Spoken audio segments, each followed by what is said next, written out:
Hey, good morning, everybody. Please be seated.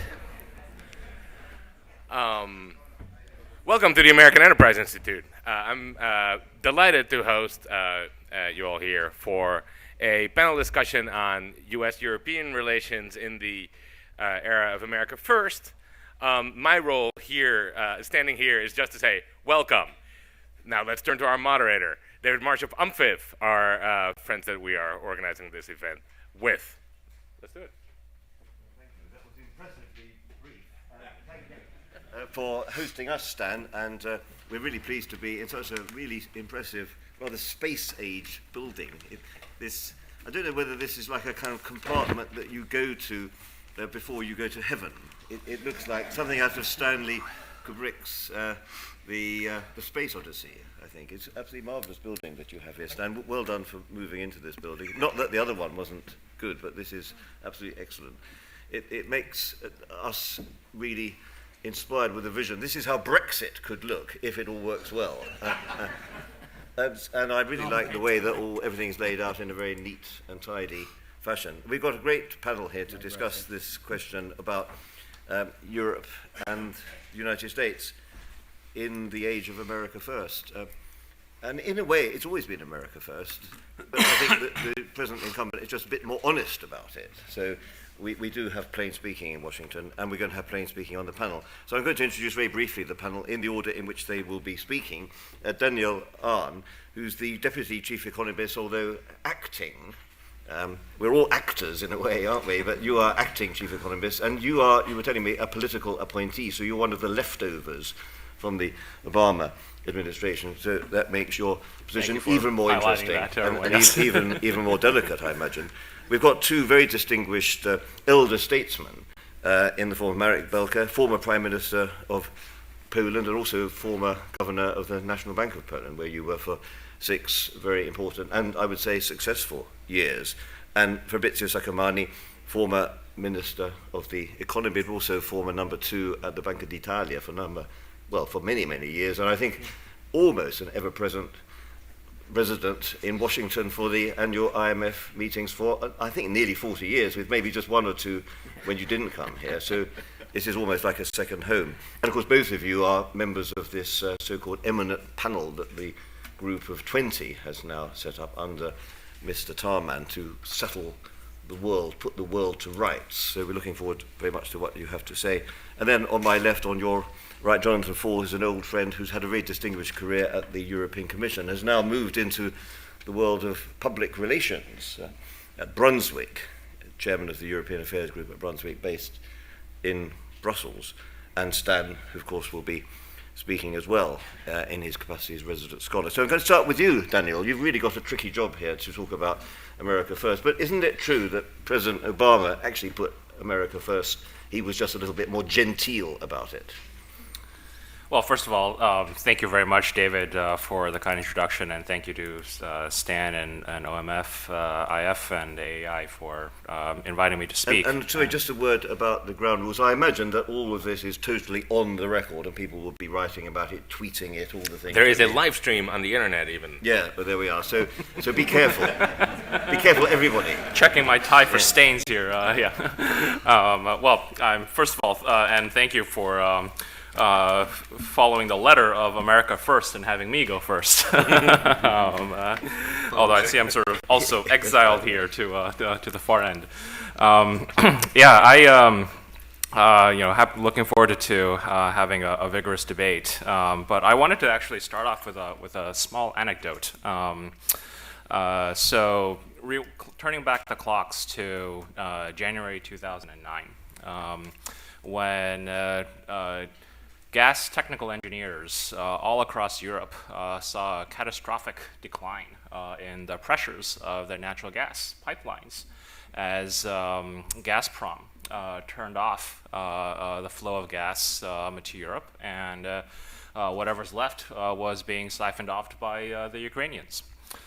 And then turn the clock forward about 5 years, and some of you might recall the installation of the First, LNG, a floating import terminal outside of the coast of Lithuania, aptly named Independence, which soon afterward welcomed the first shipments of US LNG to Europe.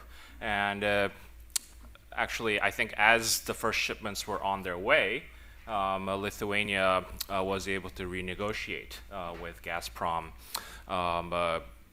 much better commercial terms for its natural gas. So I just bring that anecdote up as an example of the evolving nature of US-EU trade relations, and how the discussion will, of course, revolve around the new international architecture around these, around U.S.-Europe economic relations. But don't forget what's actually happening in markets, and how really market-driven entrepreneurship and innovation can bring the two economies closer together. Just to drill down a little bit into this issue about the relationship, and just sticking on trade, which is what you focus on here, the present administration does seem to be very keen to focus on bilateral trading relationships. I mean, for instance, there's been some comments about the German trade surplus, shall we say, with the United States. So there doesn't seem to be much multilateralism in the approach the administration is following. Obviously, there's lots of other things going on in Europe as well, not least my country's efforts to leave the European Union. It doesn't seem to be going very well at the moment, and of course that's something which does come into the discussion as well. Do you think we're heading for some sort of difficulty, particularly with the German trade surplus? I noticed in the currency manipulation report that the Treasury brings out, I think every 6 months, China seemed to escape criticism, but there was a hint of criticism about Germany on account of what some people might think is the undervalued German euro. Right, no, those are very important topics that I look forward to hearing all the other panelists discuss about. But I will say this, the president has made it clear, both in his State of the Union address and in other public comments, that he is a firm believer in free trade. But he also says it needs to be fair trade. And I think that's, we shouldn't let a theoretical commitment toward the ideals blind us to the kind of practical and implementation realities and the challenges that our current multilateral, much of our multilateral trade framework faces. I think it's well understood that many aspects of international trade, in our 21st century world of intellectual property, of globalized supply chains, and the rise of state-run enterprises, that the architecture of the Bretton Woods framework, of the World Trade Organization, of the IMF and World Bank, all of these require an update. I think we are at a very critical and pivotal moment in re-examining many key assumptions in understanding how to make the architecture stronger. Good. Well, thank you for setting the scene. As you say, we do need to update some of those arrangements, and the group of 20 eminent persons group is probably no doubt the group that will be looking at some of these things. Marek Belka, you've been in the forefront of these issues for many years, both in your political life and also at the central bank. Poland is ploughing a somewhat awkward furrow, shall we say, in the European Union right now, but let's not forget that Poland has been a very successful economy. You're the only major economy that managed to escape a recession in 2008, 2009, so you can't take that away from Poland as a mark of great prowess. How worried are you about what does appear to be some sharp tones, shall we say, in rhetoric between the White House and the rest of the world, particularly in Europe? And also, are you comforted by the fact that the President does seem to have tuned down some of the rhetorical statements that he was making, for instance, about the European Union in the very early days of his presidency? Well, thank you, David. Well, after the introductory remarks by Daniel, all my prepared remarks have to be put aside. I didn't think you ever prepared for anything, Marek. You just comes out in a visionary flow. David knows me. David knows me. I never prepare. But your first statement about the energy exports to Europe is a key issue for the country I come from. Okay, off record, on record, I'm not representing Poland here, even less than usually. This is the Nord Stream gas pipeline. Well, of course, the Nord Stream is the issue for Poland, and the situation on the global gas market with the shale gas and the willingness of the Americans to massively export gas to including Europe is an important issue for Poland. And of course, what you said at the beginning, one day the Gazprom just diminished the pressure in the gas pipelines, and this is like a specter haunting Poland and other smaller, even smaller countries like the Baltic states, that the oil and the gas in the hands of Gazprom is not really a commercial venture, but a political venture. So, okay, a country like Poland has to react. Well, you look at the map and you know why. And there are basically two ways to react. One is to allow as much transit of gas through Poland as possible, and sit on the gas lines, gas pipelines, which is of course putting pressure on the supplier. Or rather risky strategy that was taken recently by the Polish authorities is that we should do everything to shut out Russia from the European markets. Well, first, I don't believe it's ever efficient, it's ever practical. But then, what is the policy, the energy policy of my country is first to hinder the construction of those Baltic pipelines, Baltic gas lines, and try to diversify. Diversification is great.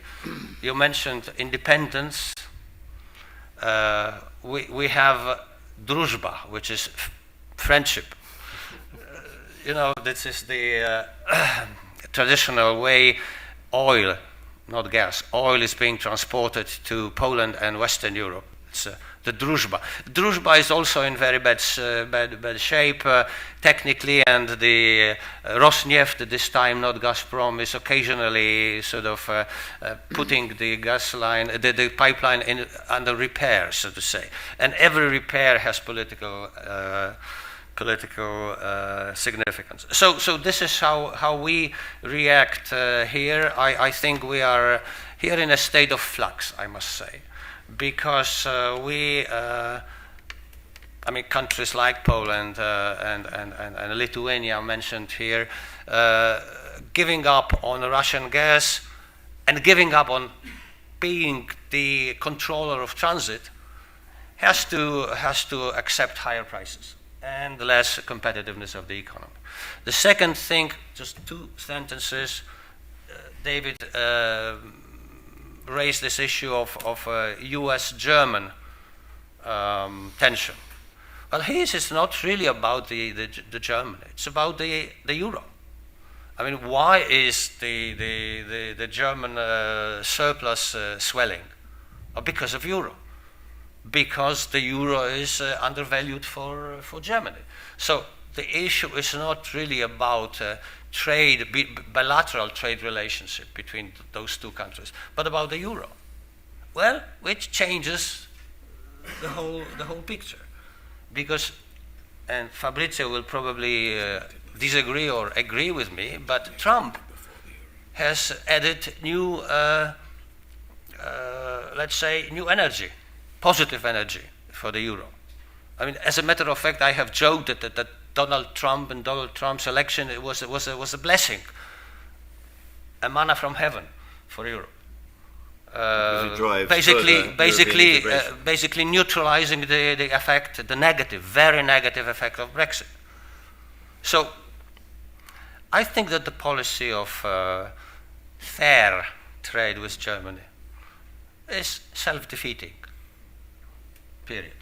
Okay, well, that's a good, rather pregnant phrase to leave hanging in the air, but we'll leave it hanging there and then go on to Jonathan, because you raised this important point about the reverberations between these different elements. You have the British decision to leave the EU on the one hand, and you have the election of President Trump on the other, and you're saying those two effects rather cancel each other out. It'd be interesting to get Jonathan's take on all this, because of course I do remember before the British referendum, no less a person than Wolfgang Schäuble said he couldn't imagine that anybody, apart from the Luxembourg foreign minister, would think that Britain leaving the European Union could drive on further European integration. We now have that self-same Mr. Schäuble saying, just as you said, that it's been a blessing that Britain has left the European Union because it drives on integration in the same way. Which is not that I am happy about. No, but you've also said that President Trump is driving the Europeans further together. I don't want to put this into your mouth, but it's almost as though one unites against a common enemy. I'm not saying Mr. Trump is an enemy, but he seems to be thought of as a kind of adversarial force. Do you buy either of those propositions, Jonathan? Not fully. You mean not at all? Thank you all. You're being very diplomatic. I used to be a diplomat. Thank you all at OMFIF and the AEI for hosting this occasion. I think it's already proving to be very interesting. No, Brexit hasn't happened yet. And how it happens and in what circumstance it happens is still very much a matter of negotiation, and we can only speculate about how it will be done. I think we know when it will be done, quite soon, but there are still a lot of unanswered questions. As to whether America first changes anything, I imagine that any American president from Washington to Trump, if asked, do you place America first in considering your policy choices, they would all say yes.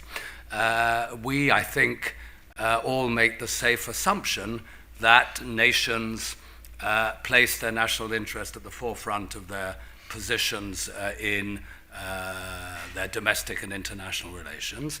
And I hope we all think that most of the time, as part of that national interest, there is a consideration of the needs of international cooperation, international institutions, international law, and so on. If we want to live in a world of peace, I think the national interest includes comity and friendly relations with as many foreign countries as possible. And that is obviously particularly the case between historical friends and allies. Now, we're going through a period of some turbulence. The new administration here, not so new anymore, but still relatively new, is in the process, as I understand it, of identifying and implementing its positions on a wide variety of issues. And in Europe, Brexit means, and lots of people claim to know what Brexit means, I don't, but I think it is certain to mean that both the United Kingdom outside the European Union and the European Union without the United Kingdom from 2019 onwards will be redefining their positions too. There are considerable challenges which face us all, but we are, as Marek Barka said, in a state of flux in dealing with many of them. Think of, I don't know, security, think of demography, think of climate, to name but a few. The way in which we go about facing these challenges individually in our countries together, I hope, certainly within the European Union, and with our friends in the rest of the world, all of that is a matter which a policy principle or slogan of America first or Europe first or Britain first, whatever it is, doesn't tell you very much about the way in which all the hard work needs to be done to face the challenges. Do you think you could just, from your vantage point in Brussels, give us a view about whether you think the political integration that we all know needs to accompany the monetary integration of the euro area will actually now be accelerated, whether as a result of Mr. Trump, as a result of the British leaving, whatever, or could be the result of Mr. Macron. Do you actually think that is the stage on which Europe is now journeying?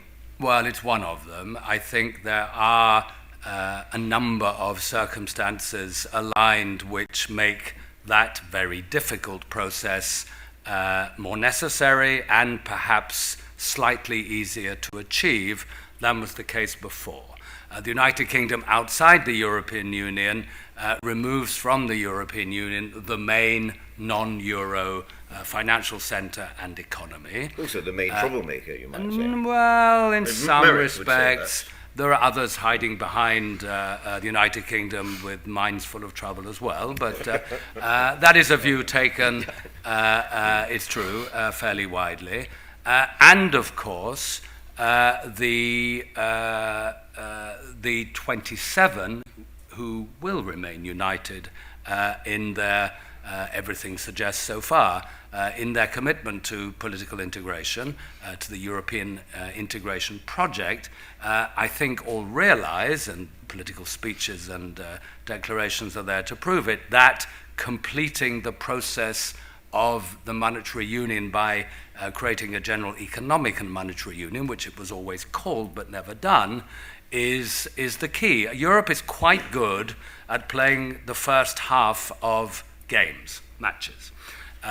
We produced the euro, which is technically a remarkable achievement. It's in our pockets, it works, we can use it everywhere. The European Central Bank has established itself as a respected European Central Bank. We haven't done, and the crisis revealed the design fault, we haven't done what was necessary to accompany the monetary union with a closer economic coordination of policies, fiscal, and so on. It's a bit like the Schengen area too. The Schengen area is also a very wonderful thing.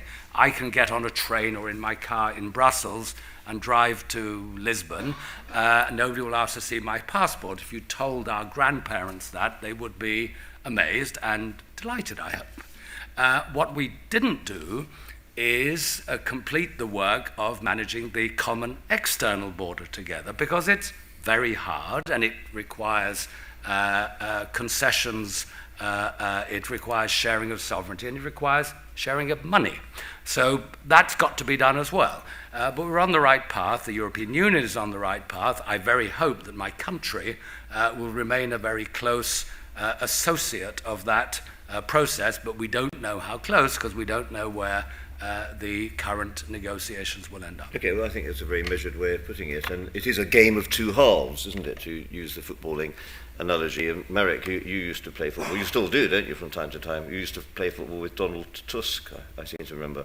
Didn't you come in with a broken ankle or something as a result of that on one occasion? So it's going into extra time, perhaps, this game. And also some of the spectators are leaving the stadium, you might say. But we'll get onto that in a moment. Fabrizio, I liked the way that Daniel, right at the beginning, he said we need a new architecture. And indeed, it does say something in these speaking notes. You know, and you're a man that's been thinking about international monetary reform for some years. And in fact, you're even threatening to write a book on this, aren't you? You've got the template there. I want to get into that area because I know it's of great interest and importance to the American Enterprise Institute, this issue of economic and monetary reform. So as well as all the other stuff we've been talking about, could you just dwell a little bit on this international monetary reform agenda? It seems to me that China, which is not on the panel, but is, if a Chinese representative was here, probably he or she wouldn't say very much, so it's maybe just as well we can discuss what they would say if they were here, without the inconvenience of them actually having to speak. But you could possibly tell us whether you think China should actually take a more active role now in driving on what Mr. Sarkozy used to talk about in terms of the monetary reform, which as Daniel says, is overdue. Yeah. Well, thank you, David, and thank you to the American Enterprise Institute for hosting this meeting. I'm very grateful. I think even before you asked the question, I thought of putting the issue of the American-European relationship in a broader context. And I would like to recall that at the International Affairs Institute where I work, we conducted a research on the role of the G7 in the present circumstances, and we brought together around the table a major foreign policy think tank from each of the seven countries, and we had a lot of discussions in preparation for the G7 summit that took place in Taormina in June. And I think our report to the ministers had a title which was End the Policy Uncertainty Now. Because in fact we all agreed, including our American friends and the Japanese and the Canadian and the 4 Europeans, that there is an unprecedented level of policy uncertainty, not political uncertainty, policy uncertainty, namely that people in the markets don't know what kind of policies are going to be implemented by the major players, because there are doubts about what is in the actually going to be implemented. And this is a situation in which so far financial markets have reacted, I would say, rather well, in the sense that they are basically relatively calm, although there are lots of indications, and I think the IMF just the other day warned about potential new crisis, but what is clear is that you cannot for long have a very high level of policy uncertainty, which is now measured, in charts. You can look at it on the website, and you'll find a chart that points, to a very high level of policy uncertainty and calm financial markets. At some point, one of the two must give. Either you have reduced the policy uncertainty, or you will have financial turbulence. So that's where we come in with the question of the architecture. I think within the G7 think tanks that we put together, I think we basically agree that what we need is to find sort of the way to build a new multilateralism. We all agree that perhaps the multilateralism that was built at Bretton Woods, the United Nations, the institutions of the immediate post-war period are no longer as relevant as they could be. But it's not clear what the new multilateralism is going to be, and of course, the balance of power in the world economy is certainly shifting to Asia. In terms of income, population, and so forth. All the projections available today point to the fact that Asian countries are going to be much more important in terms of weight in the global GDP, global trade, global financial investments, and so forth. So that creates a problem of whether you have left to adjust the sort of voting power or the political weights in the institution. And but also there is the question of trade, as it was mentioned by Daniel, and again within the G7, and that was also reflected at the level of the leaders. And I think President Trump attended. This was the first international appearance he made in the G7. They all agreed that we need to build new trade arrangements, so new multilateralism, new trade agreements, because the old trade agreements are regarded as not entirely fair.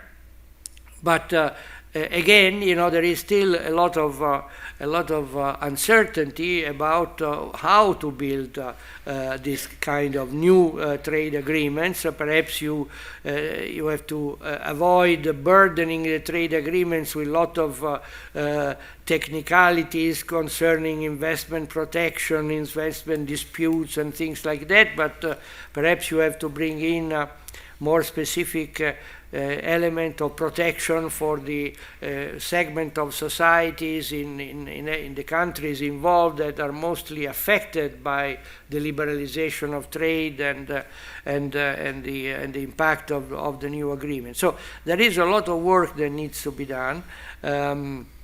In building also a new financial architecture, which is what Marek and I and other colleagues are trying to think about.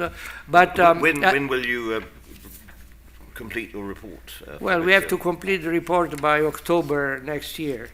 But I think what is important now, and I'm turning to the question of the relationship between Europe and the United States, is to understand to what extent the United States is ready to embark on a negotiation to lead towards a new multilateralism, towards a new trade agreements, or whether we are in a situation of constant I would say confrontation, with the institutions of the international monetary order. I think you mentioned that I'm an old man in this cooperative no, I game. Didn't say that. I said you were very seasoned. But it's true. I mean, it's always been America first. When America shaped the economic, monetary, and financial order immediately after the war. But it was shaped in a very different way. It was shaped through institutions like the United Nations, the IMF, the World Bank, which allowed, nobody questioned the hegemonic power or the hegemonic role of the United States, but it was a role that was exercised within the context of institutions in which the United States was, like others, subject to certain rules and obligations. Now, the crisis of Bretton Woods is the refusal by the United States to accept these kind of rules and that they themselves had established in 1944. So I think from then on there has been an attempt to rebuild outside of the institutions in informal groupings. The G20 is the most important and relevant informal grouping you can think of, because it's the top level, but it is still informal. It's not based on a treaty or an international agreement or anything of the sort. So I think we are still in the situation of a rather significant policy uncertainty, and I can only end my introductory comments by saying that the sooner we reduce this policy uncertainty, which involves also macroeconomic policies, not only trade policies, but exchange rates, capital flows, a lot of issues that need to be addressed if we want to preserve the stability of the international economic and financial system. But it's difficult to conceive a solution to the problems of the world economy unless we really build a new multilateral framework for dealing with these issues. Thank you, Fabrizio. I think you've done very well in putting it into this long-term historical context, reminding us of what happened after the Second World War. I like this phrase, end policy uncertainty now. It seems to go down in history as one of those phrases which is not going to be enacted, a little bit like when you see people sometimes demonstrating outside the World Bank saying we must fight globalization, join the worldwide campaign. It's got that kind of ring to it, doesn't it? But I think you're absolutely right by calling into question this issue about multilateralism on the one hand and unilateralism on the other hand. And you rightly said Bretton Woods, maybe that was the start of an American unilateralism, because the phrase from John Connolly, it's our currency, but your problem is a very unilateral way of putting things. But let's hear from you, Stan, because one thing that I like about the AEI is that you're fairly acerbic about these things. You're not particularly sentimental. You don't get carried away by the cliche of the moment. Is it actually true that we've got much more policy uncertainty now than we did, say, in those days immediately after the Second World War, the Cold War breaking out, the Korean crisis, or even a little bit later on down the line, Soviet Union marching into Czechoslovakia? Or is it now we just know about things through all these wretched Twitters and live streams and so on? We know about uncertainty more quickly, and therefore it makes people a bit nervous. But the fact, as you rightly said, that we have pretty calm financial markets, and I mean, you said for a bit, so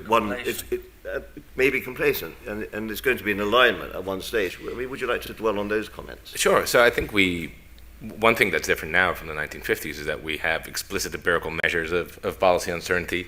Obviously, those were designed in the years after the financial crisis, and they're designed with the things that were going on at that moment in mind, right? So I think that they're in some ways they're biased toward picking up on fiscal policy shocks and health policy shocks in a way that that reflects that kind of policy uncertainty, not maybe broader geopolitical policy uncertainty as well.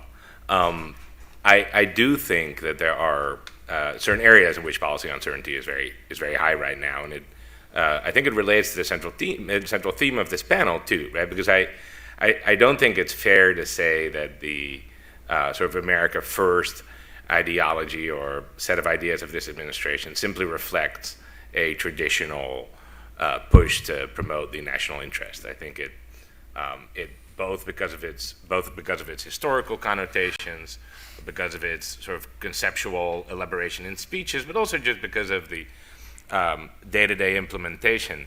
It does signal a shift from sort of multilateralist, cooperative thinking towards zero-sum thinking. Right? And we see that in a range of policy areas. You see that in immigration, where the only thing immigrants are seen as doing is to take away people's jobs. You see that in trade, even in the metrics applied, right, where there is a heavy focus on bilateral trade deficits, and if it's a deficit, you're losing. If it's a surplus, you're winning, without thinking of the gains from trade as such. And I think that shift away from a more cooperative mindset, a more multilateralist mindset, to that America First mindset has created a lot of uncertainty, right? Because there are treaties and organizations that the current administration is just not happy with. It's not happy with the Iran deal, it's not happy with the Paris Accords, it's not happy with the United Nations, it's not happy with even the European Union, which, senior administration officials have actively campaigned against in France, in the Brexit context. So I do think that is a shift that is noteworthy. But I agree with you that it's not, I think, very well picked up in these empirical measures of policy uncertainty, or even in markets, whether you believe that's because of complacency in a stretch for yield or for other reasons. I do think on the more U.S. domestic side, what is perhaps reassuring for people who don't like the shift to this new agenda is that the sort of governing ability of this administration has so far been limited, but it hasn't been able to execute on healthcare policy and fiscal policy. I don't see how it's going to go ahead with a massive reshaping of the international system if it can't get those things done, right? So I think the developments are going to come from sort of the limitations imposed on current institutions, not so much on the construction of fanciful new things. I think on the expansion of international trade flows or institutions front, we should keep in mind what Dan pointed to, which is that there are organic developments in fracking here, or China's economic growth. Those factors do push international developments in a way that I think the Trump administration And will not be able you to could do. just comment on this idea whether there could be a role for China, or would China simply be biting off far more than it could chew if it attempted to go into some kind of leadership role on an area like international monetary reform? I mean, I think it can fill the spaces that are left open. And I think that should be a source of concern for people in the West who would rather see a liberal power fill those spots. Yes. Yeah. Well, Jonathan very rightly said that in a selection of what is countries' national interest, there would normally, in the past, there would indeed be a consideration of what was in the natural self-interest of a group of countries. You use the word committee, and I think that was very right. And maybe that's also what is missing at the moment on the American front. Now, we've been, to use your phrase, we've been kicking the ball around a bit, and up here on the panel, the game is not even at half-time yet. I would like to encourage people from the audience to take part. I'm sure all of our panelists want to say more things based on what's been said already, but let's have some people from the audience. We've got a lot of very brainy, erudite people. George is one of the most brainy, and I knew you'd put up your hand straight away. Perhaps you could just introduce yourselves as well. And let's have a selection of views, news, critiques from the audience. You know, don't be afraid to be a bit provocative or tell people if you think they're talking rubbish. And let's have a selection of opinions from the floor, and then we'll go back into a second round. My name is George Hoge from Boston.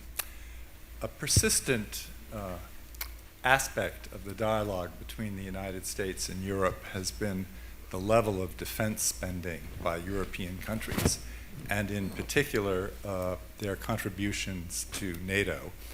And I think this was one of the resonant themes that Donald Trump accurately played up and brought to the attention of the American people. So I'm just wondering if each of you, if anybody would like to comment on that. We've talked about new institutions, but there's this persistent question as to the role of NATO, but also the financing of NATO. Thank you. Should we have two or three? Yes, please, the lady down here in the front. Sure. Thank you. Thank you. Irene Asmunsen, I'm from California. Oh, hi, Irene. Didn't notice you there. Welcome to Washington. Thank you. So I'm from California.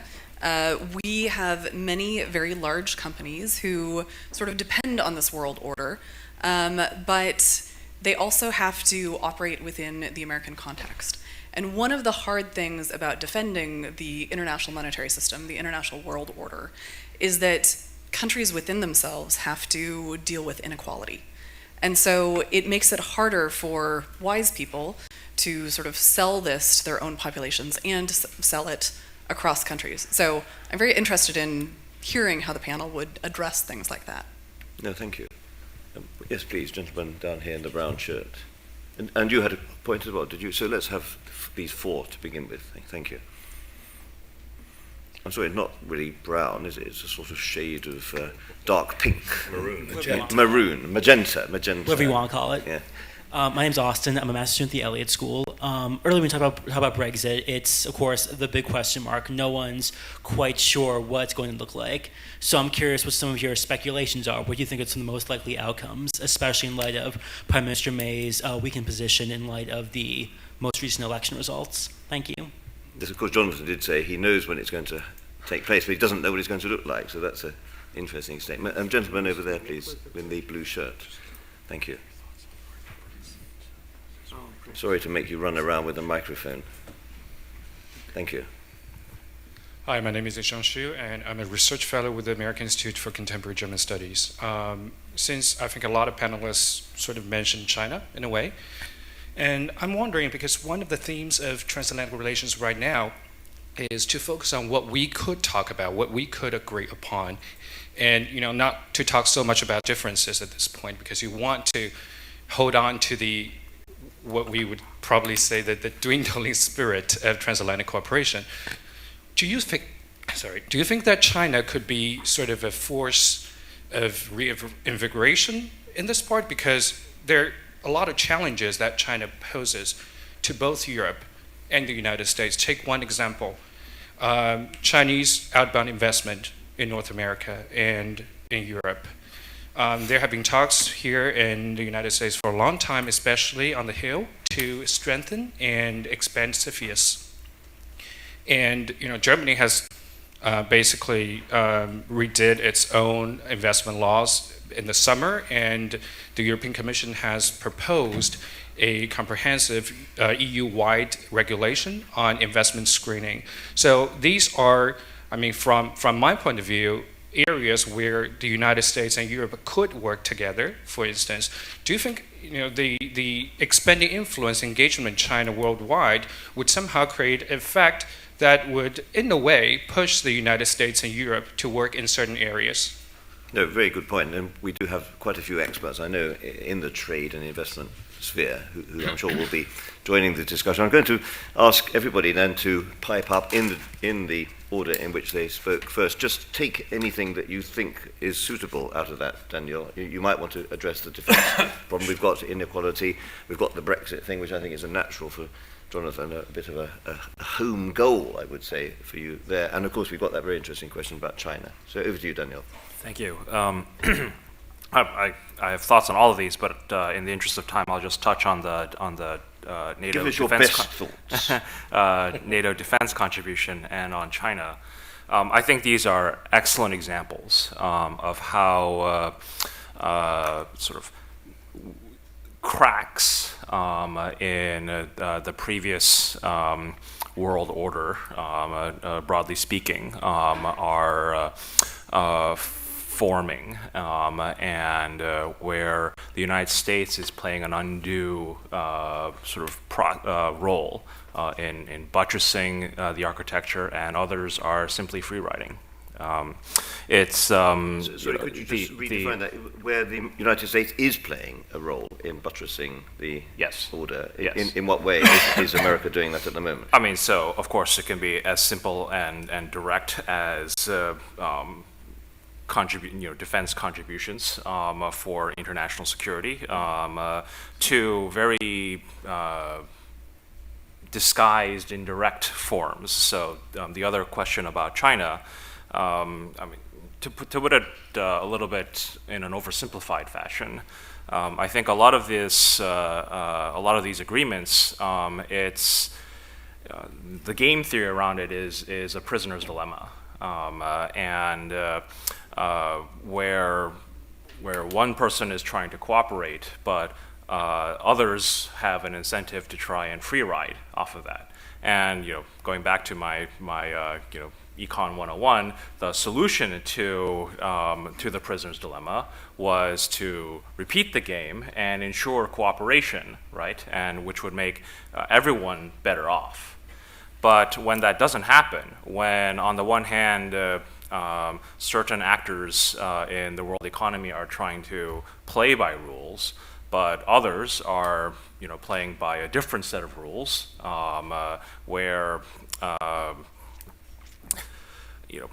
made in China 2025, I think, is perhaps the most kind of visible example of a doubling down on state-led mercantilist forms of economic growth,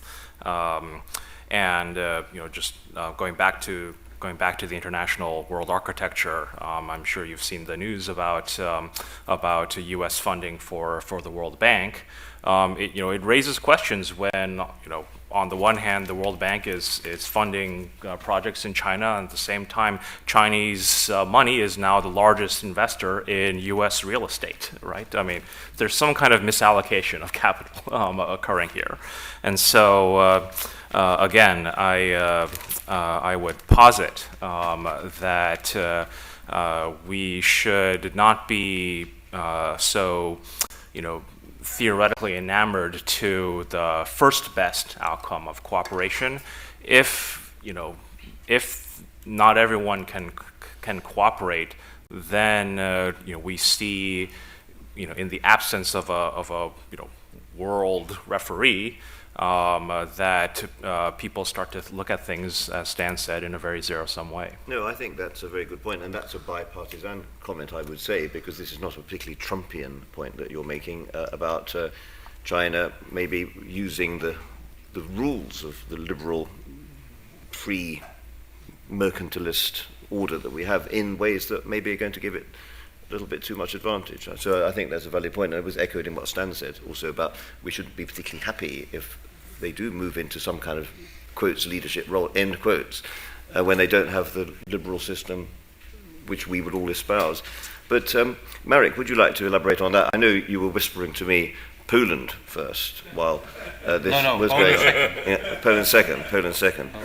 But what do you make of these discussions and also the very good comments that we've heard just now from the floor? Well, first question was about this requirement for the EU to increase defense spending. Makes perfect sense. Makes perfect sense on surface. But then the consequences of this are major. Well, number one, this really means that the Germans should increase or maybe double their military spending. If you're a Pole, you start thinking twice. At least you have to reassess your foreign policy, at least your present foreign policy. Do you want to be a close ally of Bundeswehr? Maybe yes. Maybe this is the best thing that could happen for Poland in the next 50 years. But it takes a lot of rethinking. And second consequence, more defense spending means inherently European army or European defense cooperation, means more integration, which I fully understand. Is this what are the consequences? Are these the consequences that Donald Trump has in mind when he makes a perfectly reasonable statement? The EU should take care of itself. So this is the answer to your question. Second, there was this discussion about China. I'll look at it from a slightly different point of view. Clearly, we have a crisis of globalization in the sense that people are from different parts of the world are having doubts about globalization. And the two sources of discontent are, number one, advanced economies, where suddenly globalization meant loss of jobs. You have Trump, you have National Front in France, all over emerging economies, advanced economies. On the second side, on the other side, many emerging economies have felt that because of globalization, they have lost control over their economic policy. So on the one hand, loss of jobs. On the other, the Mexico is probably the best example, loss of control. So there is discontent. Something has to be done about globalization. China is in a comfortable position. China has largely benefited from globalization and hasn't lost control over its economic policy to the extent smaller emerging markets have, because of this mountain of savings. This is the buffer that protects China from disturbances that normal countries, so to say, would suffer from. So China is a natural proponent, natural champion of globalization in today's world. We should not be surprised at all that Chinese leaders go to Davos and present themselves as leaders of globalization. Well, because this is in their own interest. Good or bad? Good but bad for whom? Well, the question, should it enhance the cooperation between the US and EU?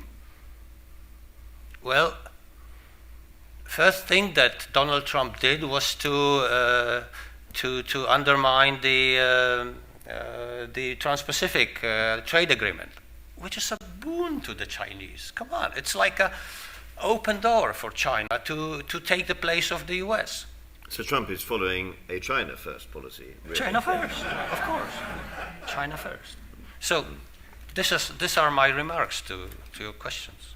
Thank you. I would like to get into the inequality issue that Irina brought up as well. So let's go to Jonathan also to go into that Brexit question, please. Okay, I'll say a quick word on inequality, and no doubt others will pick it up. I mean, one of the lessons that people are beginning to draw from the events of the last few years across many Western countries is that populism is, and there are many other causes, no doubt, is in part a reaction to the unequal distribution of the benefits of globalization. It's not only loss of jobs. In my country, for example, actually, there is very low unemployment, but what there has been is stagnant incomes, and for the first time, and maybe that's the case in many other countries too, a sentiment among parents that their children are not going to live better than they did. And that's the first time in many generations that people have had that sentiment. But I suppose I'd better deal with Brexit. Now, why did I say I know when Brexit will happen? Because there is a legal mechanism which is underway, under which the UK will leave in March 2019 unless there is unanimous agreement to prolong the process. At the moment, unlikely. Who knows where we will be in February 2019. Nobody, I think, can say what sort of Brexit it will be, because that is the matter for negotiations which are taking place and which have not yet really reached the stage of actual engagement in many of the detailed issues which will need to be resolved. People distinguish between soft and hard Brexits. I don't know how helpful the adjectives are. Soft meaning consensual, by agreement, and no doubt also the UK leaving the EU, that's beyond doubt, I think, but also leaving its single market system and its customs union, but remaining very closely associated with its single market and its customs union. How you do that is difficult, because it's not just about customs tariff, it's about regulations of goods and services, and how the UK copes with that regulatory system based in Brussels, and how it, what sort of adjudication system, judicial system can be agreed to oversee it. And that's all very much to be done. The hard Brexit, of course, is, or the hardest, is there's no agreement at all, and simply by the deadline date arriving without an agreement, by law, the United Kingdom ceases to be a member state of the European Union, and on midnight and 1 second, it becomes a foreign country like any other foreign country, with no agreements in place with the European Union about trade and cooperation, but most of EU law already inside British law, because it was there before, and an Act of Parliament is simply going to incorporate EU law into British law. Now that's fine on day one. Of course, leaves open the question what happens on the successive days when the laws diverge, when courts decide different interpretations, or Brussels legislates differently, or London legislates differently, or Edinburgh, Cardiff and Belfast, by the way, because the UK has become a many splendid, complicated polity in the last few years as well. So we don't know. It's a period of uncertainty.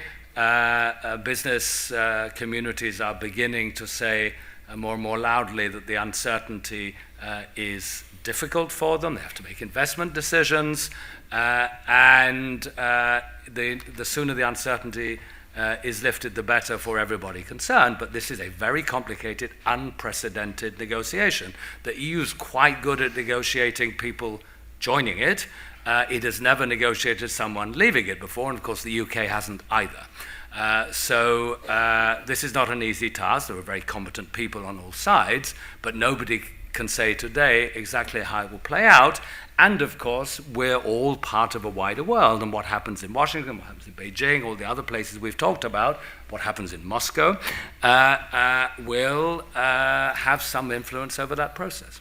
Could I just ask you two questions very briefly, just before we go on to Fabrizio? One is, given your years of Brussels experience, do you think it's inevitable that this will go to the wire? It'll be a 3 o'clock in the morning session with the leaders trying to hammer it out. It has to be then ratified by the European Parliament, of course, but it's going to be pretty nerve-wracking, would you say?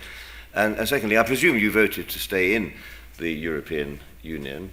Don't presume anything. No. Actually, I didn't have a vote. You didn't have a vote, no. United Kingdom takes away the right to vote once you've been abroad for 15 years. Yes, but of course you're still going to get your pension paid for about the next 50 years. Bloody well hope so. Yes. I mean, I have to say, I did vote to stay in, not particularly enthusiastically, but I did vote to stay in. I'm the only one up here who did vote, I presume. But I did then put a bet on that we would leave, because I felt I needed a hedge, you see. And so I used this firm called Ladbrokes, and I put £200 on, so I won £600. That's the good news. The bad news is it's been impossible to get the money out from this wretched banking betting firm. It's still there. I have to fill in all kinds of forms on money laundering and things like that. Serves me right, yeah. So, Fabrizio, which questions would you like to answer? No, I think I would like to mention a couple of things about defense and also China.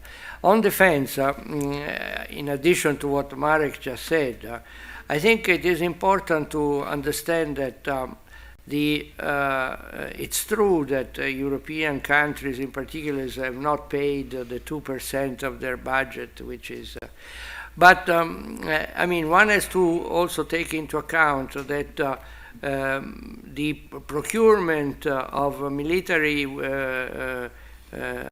sort of machinery, airplanes, radar, weapons, and so forth, has been largely supplied by the United States. So I think if you reconsider the burden sharing, I think there should be also reconsideration of what kind of armaments the Europeans are going to buy.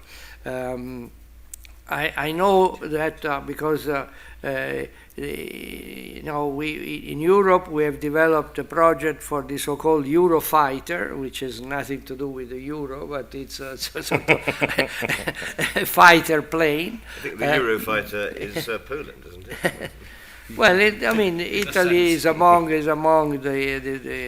and it is part of it is produced also in Italy. But the Italian Air Force still buys, the F-35, and that is a rather strange arrangement. There are other examples, the positioning monitoring system, that has been developed in the United States, competes with the Galileo system, which is not taking off because, again, of the kind of arrangements that we have. So I think if we are going to look at this arrangement of the contributions, I think also the procurement will have to be reconsidered. On China, I think, China strongly believes in cooperation.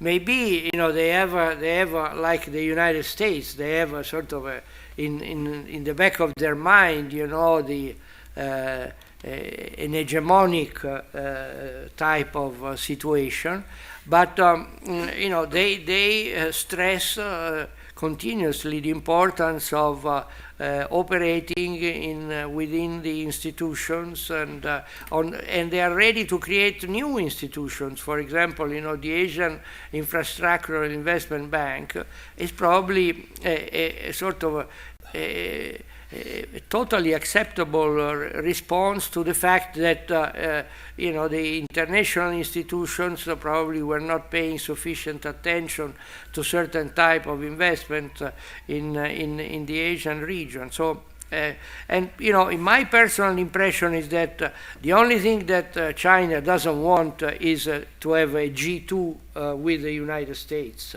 because they they think that that would not be in the best interest of China. So I think the response of the international community so far has been hesitant, but I think some progress has been made, you know, because one of the last acts of the Obama administration was to ratify the reform of the quota system, which recognizes, you know, the important role, greater role for China. Still, there is a lot to do, obviously. And also the inclusion of the renminbi in the basket of the SDR. So I think there is a sort of an attempt to reach an institutional convergence there, and obviously we have to look at what is going to happen in practice in the future. But so far, I think. The role of China has been cooperative, and I mean the question of the trade, of course, has to be reconsidered, not only in the United States but also in Europe. Certainly, there is a very large imbalance there, but I think you know, the process of readjustment that is taking place in China away from an export-led model and towards a greater attention to domestic investment and so forth, I think goes in the direction to reduce the sort of the push towards a greater quota in the international trade. Thank you, Fabrizio. I actually just want to go back to Jonathan in a moment, because I didn't give you time to answer that question about is it going to go down to the wire. But just before that, if you were the supreme Chinese leader, would you actually want a Chinese citizen to take over as the next managing director of the IMF? Or would you rather have somebody a bit more compliant who might be willing to have lunch with the Chinese executive director a bit more frequently? Well, I certainly would like to have someone who speaks Chinese. We're going to ask you later whether you think Mr. Weidmann should be the head of the ECB. That'll come in the second half. Jonathan, I'm afraid I didn't give you time. Going to go to the wire inevitably? Yes, but there are several wires, because there's a parliamentary process at the end, and there's a deadline. So on the Brussels side, if you like, there has to be agreement in the Council of Ministers, so the member states. So governments have to decide their position, and governments have coalitions and parliaments and pressures at home. So each of them will go through that process. Then they will arrive in Brussels, the Council will decide. Then the European Parliament has to give its consent. Meanwhile, back in London, the British government has to agree a text negotiated by Mr. Davis and Mr. Barnier, and the House of Commons has been promised a meaningful role, I quote, in the process, so there will be a parliamentary process. All of that, and don't forget the Brussels bit of it means translating into 24 languages as well. That's going to take some time. And the Brunswick Public Affairs Group has to be consulted as well, presumably. Not officially, certainly not.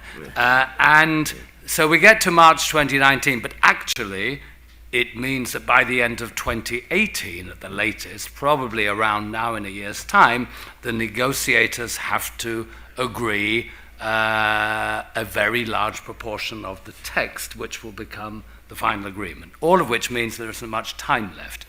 It is true the EU tends to go to the wire. It's when a decision has to be taken that the necessary bandwidth of all the people that have to agree comes together, and the final issues are ironed out, and then the leaders reach agreement. It doesn't have to be 3 in the morning, but you're quite right that is the traditional process. I'm aware, by the way, I don't want to stop Stan speaking, we didn't really deal with the gentleman over there's question about CFIUS and European equivalent or equivalents of CFIUS, and what all that means. I mean, I would just simply say, while I've got the floor, that on issues like that, review of foreign investment, and antitrust competition policies as well, it is vitally important that there continue to be very close transatlantic cooperation, and that we live in a time of flux, and that the risk of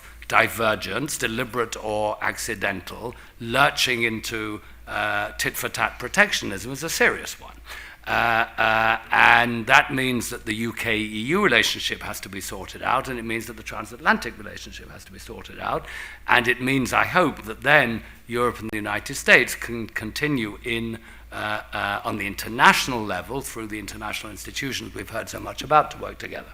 No, it's a very good point. And I think the gentleman who put the question, you did also point out that Germany has tightened de facto some of its legislation on that issue recently. So Stan, please do comment on these issues. Yeah, so I'll just comment quickly on the NATO spending issue and on within-country inequality, which I don't think we've discussed at length yet. So on NATO spending, I think the Trump administration and previous administrations obviously have a valid point that the European NATO partners, most of them at least, have not reached the spending levels that they have promised to reach. But I agree with Marek that I'm not entirely sure the U.S. government has entirely thought through the implications of what would happen if they did. I think it's also important to point out that the pressure from Trump in a certain way has made it harder for European politicians who would like to increase defense spending to do so without looking like they're simply caving to him. It was a bit of an issue in the German campaign, and I would worry that would become a broader theme, certainly on the left. Could I just ask you on that point, Stan, just to be more specific, because I think Jonathan did make that point. Has Mr. Trump woken up to the idea that his policies might lead to a greater degree of integration in Europe, and is that a good thing from the United States point of view? Hasn't it habitually been part of the policy in Washington that an integrated Europe is actually good for the United States because it creates bigger, better markets? Sure, but that goes against the pretty explicitly expressed view of this administration that should not be a U.S. goal, that Brexit is good and that Macron should lose, right? That's the... so I don't think they've fully thought out that idea. I mean, look, I think there is a coherent view that says a unified EU that focuses more on soft power is a good complementary ally for the U.S. But I don't think that's what they're going for exactly, even if its declarations are maybe pushing Europe in that direction.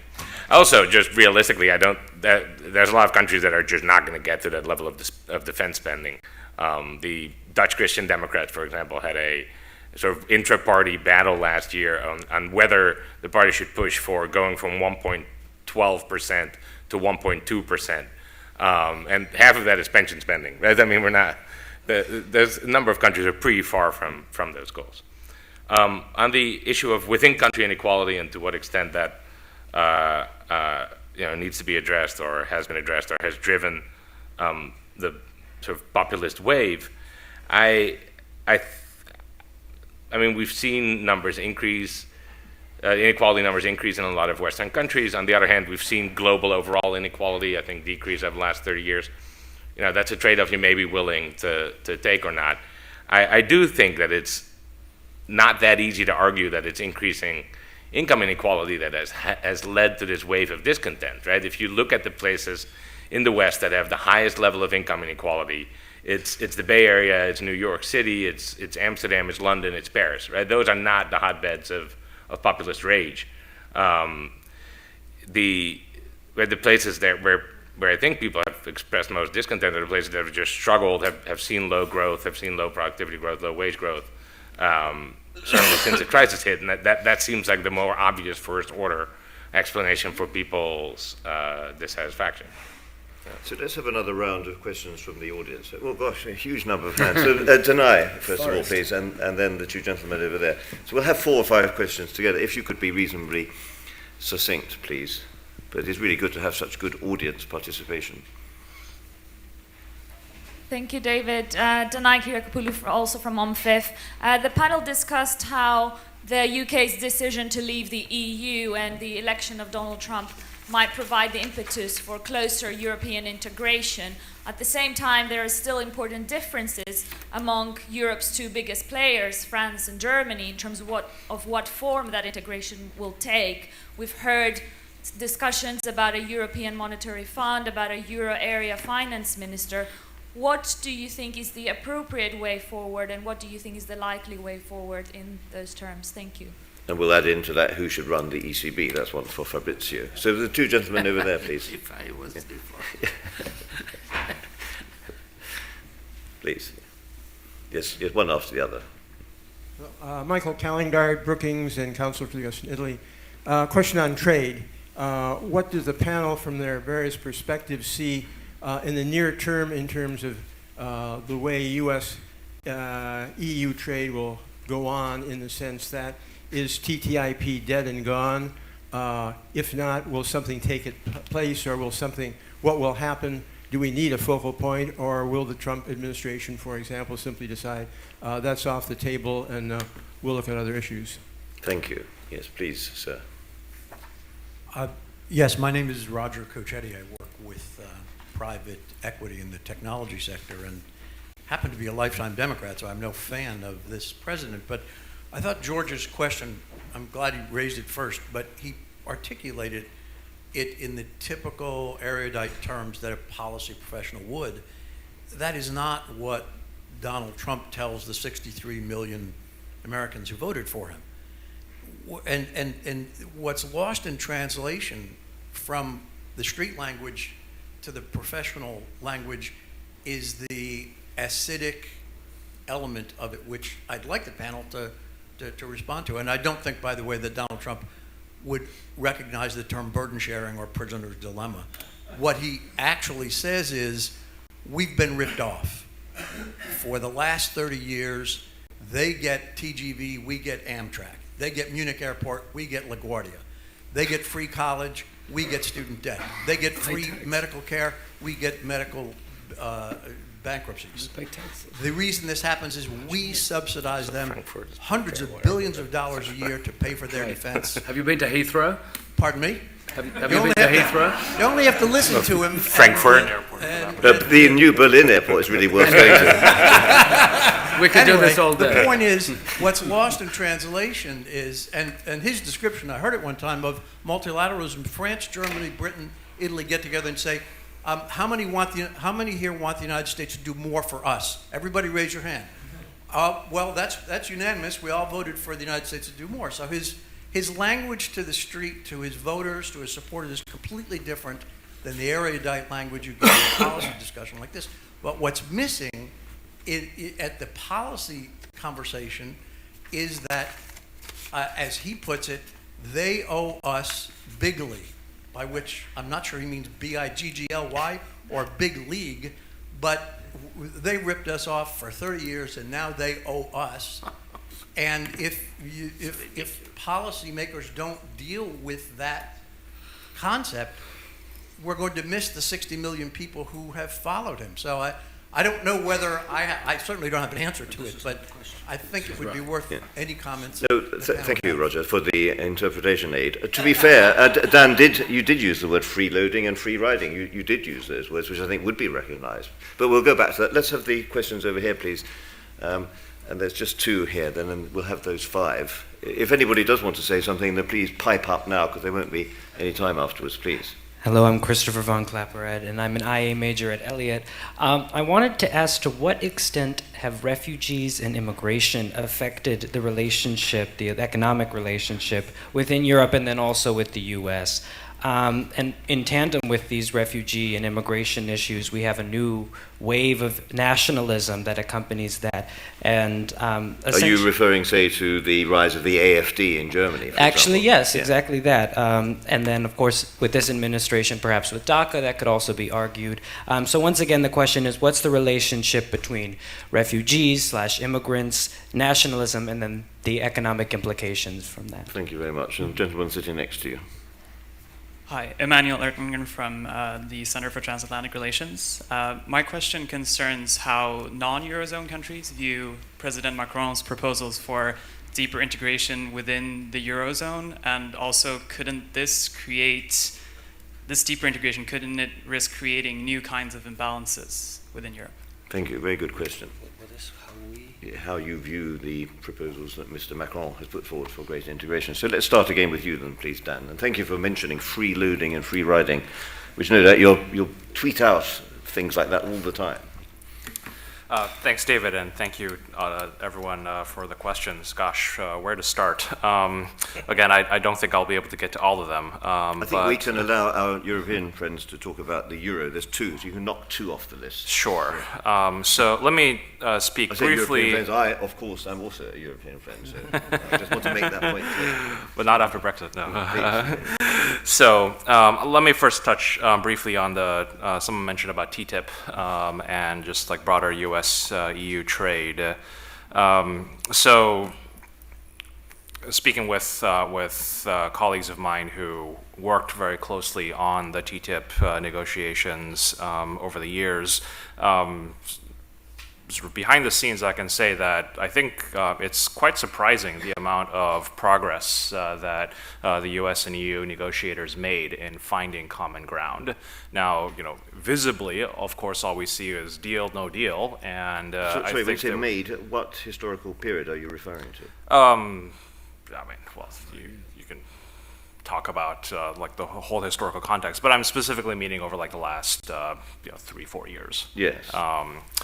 But there are differences, right? And those were not resolved, and hence there is no TTIP. And I wouldn't go so far as I wouldn't speculate on the outcome of any future negotiations. But again, I think what this administration has done is to go back and do a deeper reflection again on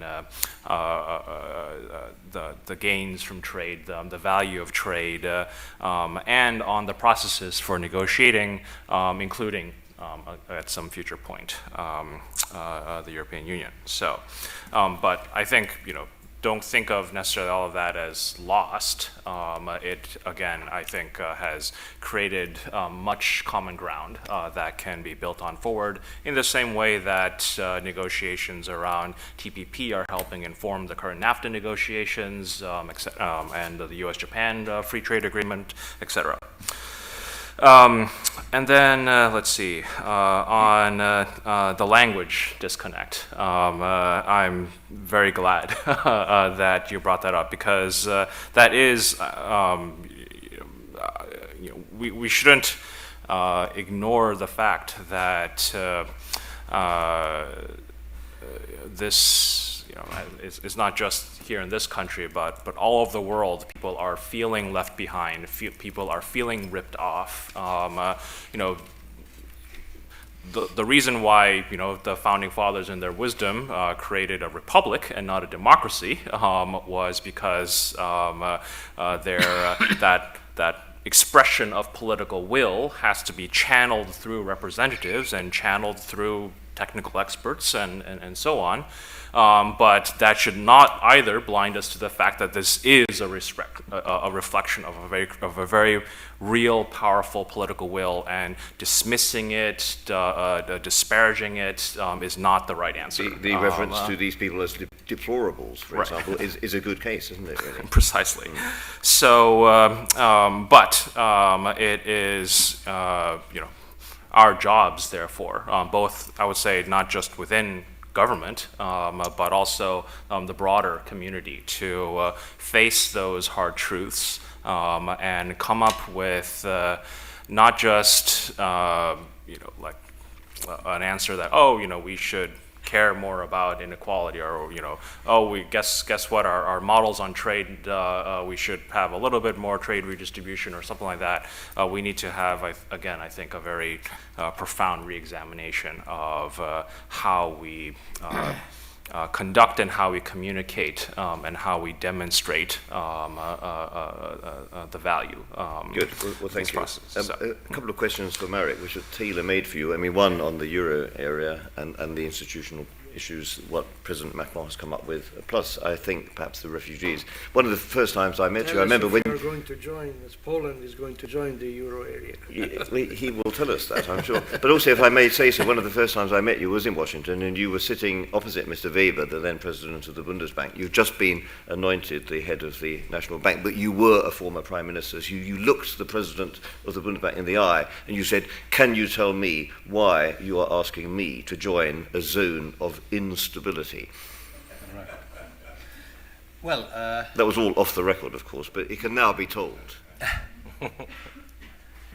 I will concentrate exclusively on this question because there are other people and we're running out of time. Well, first, Poland is perfectly fit to join the euro. We have a very well-balanced economy. Even after 2 years of this government, they are working hard, but still not successful. The macroeconomics is under full control, so to say, almost. The Czech Republic would be a star in the Eurozone.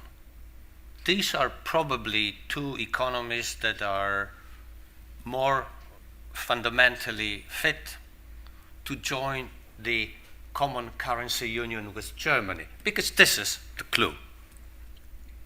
Then other countries. I mean, Wolfgang Schäuble was gracious enough to single out your country recently in a context that was not extremely, let's say, optimistic. Yeah. Well, since Augustus conquered Germany, I think we've had a problem with that. So why Poland has not joined the euro? Well, a little bit my mistake, or by chance, because if not for the 2008 crisis, we would have probably joined the euro, for good or bad. It was the tide, the internet. We would follow the tide.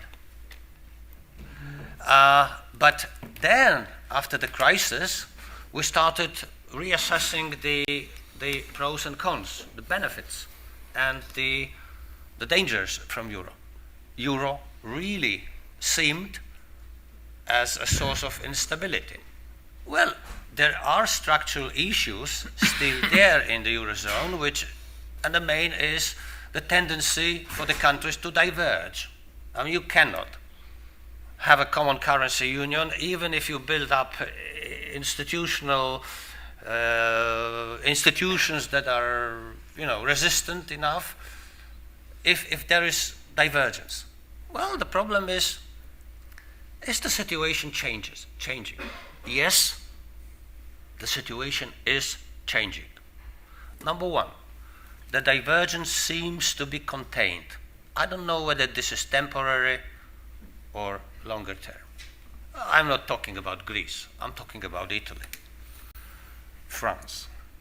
Second, well, we haven't really noticed how big a institutional progress has been made in the Eurozone, in the European Union in the last few years. So the European Stability Mechanism. Huge.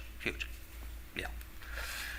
Well, from the point of view of Macron, Macron is playing France first. Clear enough. He wants to do something to show the Germans that France is fit for for the deeper integration. For this, he has to show something. For example, to punish the Polish truckers who are basically poaching on West European markets. Come on, this is very politically improper what I have said. If you want to bury me, okay, send it to Poland. But yes, this is true. They are poaching on it. Well, so he has to do something. If he succeeds this, then there is some shade of chance for the Franco-German plans to materialize. Well, then, what are the response on our side, on the non-Euro group? Well, suddenly you have, Romania, which is a serious country. They have decided we want to join the euro as soon as possible. Bulgaria has always wanted to join the euro, but the BBC was against it. Then the Czechs, very important. The Czechs started, mumbling about the possibility of joining the euro. Suddenly, it may turn out that Poland is an isolated island of freedom and tolerance, as you know. So the situation is changing, both in the Eurozone and in Poland. And for me, and this is the first time I'm publicly expressing these views, we have to reassess the pros and cons in the way that we should ask ourselves the following question.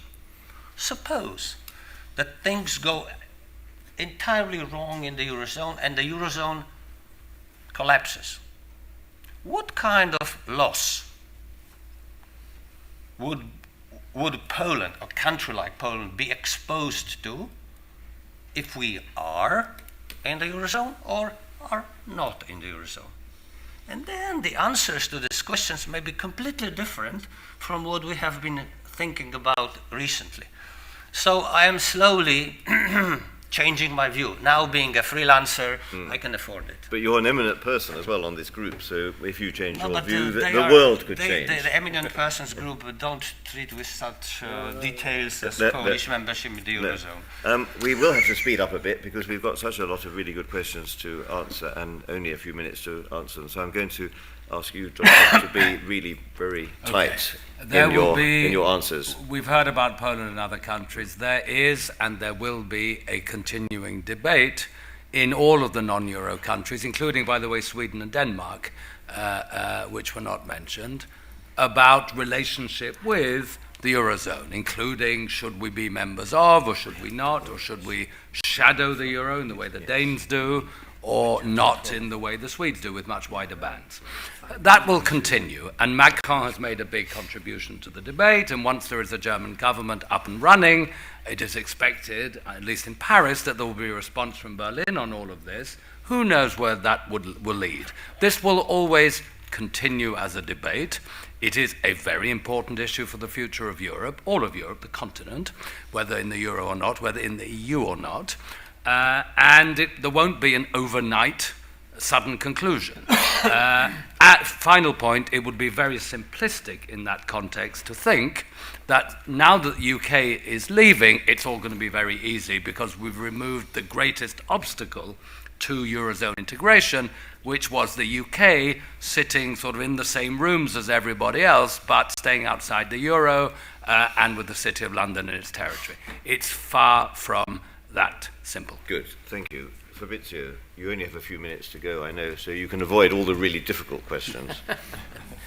No, I think on Europe, I think I agree with Marek that something, a new situation is developing because of the position of the United States. I think I hear more Europe first these days than I for many years, and it may be the result of external effects.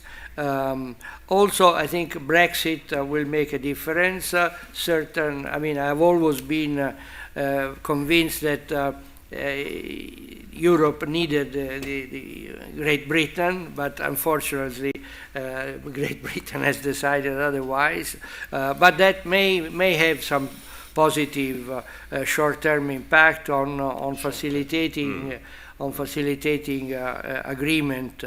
And I think it's true that, as it has been mentioned, that there are different positions between France and Germany on how to complete the economic and monetary union. But I think there is also genuine desire to succeed, and also to involve other countries. It's not only a Franco-German dialogue, but certainly Italy and Spain, and certainly Poland would be involved if it was a member of the Eurozone. But I think the issue is whether we're going to complete the banking union, whether we're going to create a sort of a more counter-cyclical policy framework that will allow Europe to resist better if there are sort of recessionary forces like we experienced in the past, which put a burden entirely on the European Central Bank. So I think I would be relatively optimistic about the fact that a new process is in motion, and I think the leaders of Germany, Europe, but possibly also other countries seem to be determined to make a sort of an important change in the present structure, which is incomplete and of course suffered from the crisis. Well, thank you, Fabrizio. I think you made a very important point to Marek about the institutional reinforcement of things like ESM. So Stan, perhaps you could answer that question and concentrate only on that, on nationalism, the immigration, refugees, the rise of the AfD. Yeah, sure. I think that it's certainly true that the refugee flows and immigration have been an important topic for the populist parties that have come up. I mean, immigration in Western Europe hasn't been particularly high the last 15 years, except for the refugee flows. And the refugee flows have been very concentrated in a reasonably small number of countries. So it's hard to see that as a driver, I think, of discontent. I think there may be anti-immigrant sentiment that was sort of activated or strengthened by those flows. But I also think that Angela Merkel showed I think, conclusively how important a role is of political leadership on those issues. The numbers of refugees that Germany has admitted have been enormous, and the political hit Merkel took for that, I think, was pretty limited and not what people would have expected when it was going on. One last very brief comment, if I may, on the president's tone. I think his tone and vocabulary have certainly received enough attention. I think the last thing we need is for his tone and vocabulary to permeate the public discourse even more than they already have. Well, thank you. I think we've had some very well-judged comments here.